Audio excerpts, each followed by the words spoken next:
పరిశుద్ధుడా, మరొకసారి నీకు వందనాలు చెల్లిస్తున్నాము.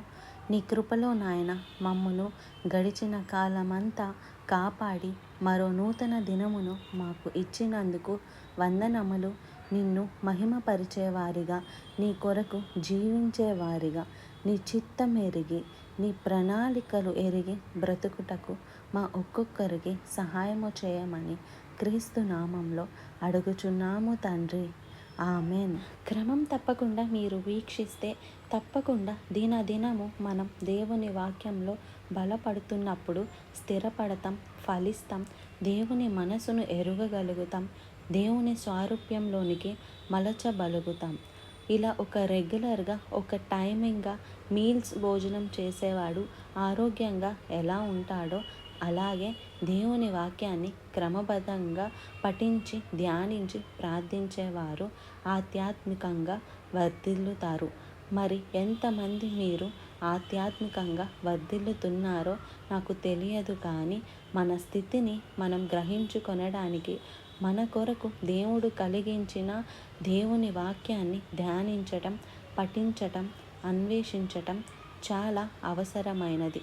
ఎఫెసీయులకు రాసిన పత్రిక 2వ అధ్యాయంలో పౌలు ఆనాటి ఎఫెసీ సంఘస్థులకు చెప్తున్నాడు, మీ అపరాధముల చేతను పాపముల చేతను మీరు చచ్చిన వారై ఉండగా ఆయన మిమ్మును క్రీస్తుతో కూడా బ్రతికించెను.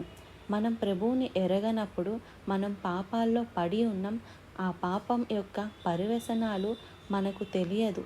అటువంటి సమయంలో మనస్సాక్షి చచ్చిపోయి ఉన్న స్థితిలో ప్రభువు క్రీస్తుతో మనల్ని బతికించాడు.